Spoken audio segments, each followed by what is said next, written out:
Bonjour, je vais vous présenter le CAP Accompagnant éducatif Petite Enfance que nous proposons à la maison familiale de Châteauneuf-sur-Isère. Les maisons familiales et rurales sont des associations loi 1901 et dépendent du ministère de l'Agriculture. Leur spécificité pédagogique repose sur l'alternance de périodes de stage et de périodes en formation. À Châteauneuf-sur-Isère, nous vous proposons une 4e-3e, un bac pro service aux personnes et au territoire, un BTS économie sociale et familiale et enfin un CAP accompagnant éducatif petite enfance. L'objectif de la formation est de former un professionnel compétent pour assurer en structure collective ou à domicile l'accueil, l'éveil, l'éducation et le confort du jeune enfant de 2 mois et demi à 6 ans, ainsi que l'entretien et l'hygiène de ses différents espaces de vie. Pour entrer en formation en CAP AEPE, il faut avoir un niveau minimum de 3e, avoir entre 15 et 29 ans si le jeune veut signer un contrat d'apprentissage, être en bonne santé, c'est-à-dire ne pas avoir de douleurs chroniques au niveau du dos ou des articulations, être à jour de ses vaccinations, notamment pour le DTP et l'hépatite B, et signer un contrat d'apprentissage dans une structure petite enfance, ou aussi être sous statut privé. Les jeunes sont 13 semaines de formation par an à la maison familiale. Il y a 2 modalités de parcours, 2 statuts. Le jeune peut être apprenti. L'apprentissage peut durer 2 ans ou peut durer 1 an suivant si le jeune est diplômé ou non. L'autre statut est le statut stagiaire quand le jeune n'a pas trouvé de contrat d'apprentissage. Si le jeune est diplômé, il peut faire sa formation sur 1 année et il fera à ce moment-là 2 stages. S'il n'est pas diplômé, sa formation durera 2 ans et il fera 4 stages. La formation à la maison familiale rurale. Le plan de formation se décompose en 6 thématiques sur les 2 années. Les matières générales sont communes à tous les autres CAP.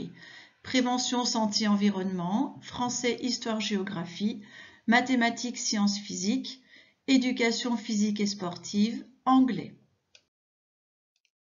Les matières à enseignement à caractère professionnel sont les suivantes. Accompagner le développement du jeune enfant, exercer son activité en accueil collectif, exercer son activité en accueil individuel. Les jeunes ont des travaux pratiques toutes les semaines en puériculture, en cuisine, en entretien des locaux et des matériels, en technique éducative.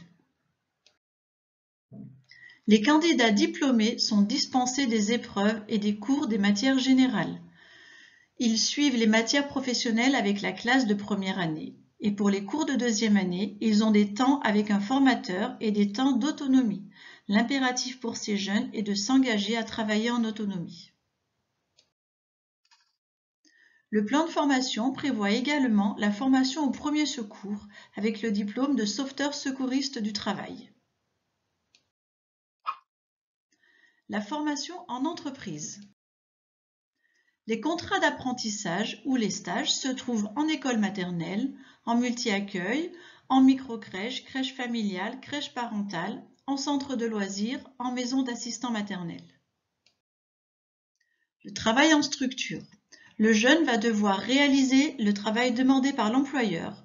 Il va devoir suivre les consignes de son tuteur, être à l'écoute des remarques et des conseils, respecter les règles fixées par l'employeur, notamment pour les congés, pour les vacances, participer à la vie d'équipe et faire preuve de dynamisme et de motivation. Le lien entre la maison familiale et la structure d'apprentissage ou de stage. Il existe un suivi individuel du jeune par un tuteur et un formateur référent. Régulièrement, le jeune va être évalué au niveau de ses compétences par son tuteur. Pour les apprentis, ils vont devoir faire un stage complémentaire auprès du public non présent dans la structure d'accueil.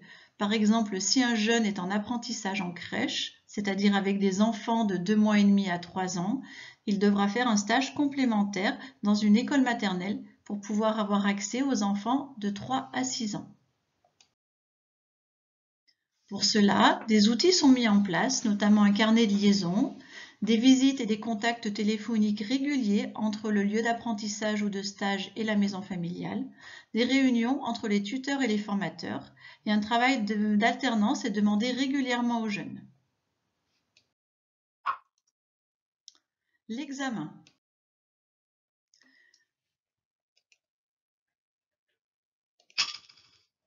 Pour les apprentis, l'examen constitue un contrôle continu en cours de formation. Les évaluations se passent à la maison familiale et en milieu professionnel par les tuteurs. Pour les statuts privés, l'examen se passe en épreuve terminale à la fin de la formation. Le contrat d'apprentissage. Le contrat d'apprentissage est un contrat de travail à durée déterminée. Il est destiné aux jeunes de 15 à 29 ans et il inclut un temps de formation. L'apprenti est salarié. Il effectue 35 heures par semaine et bénéficie de 30 jours de congés payés par an. Il est rémunéré. Sa rémunération dépend de son âge et de son année de formation.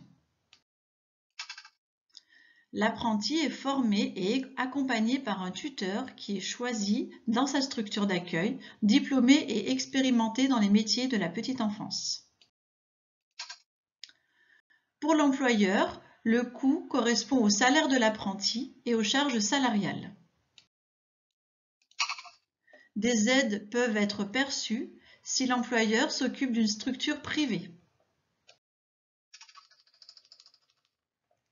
Les jeunes vont pouvoir chercher leur contrat d'apprentissage en multi-accueil, en école maternelle, en centre de loisirs, en maison d'assistants maternels, dans des structures publiques ou des structures privées.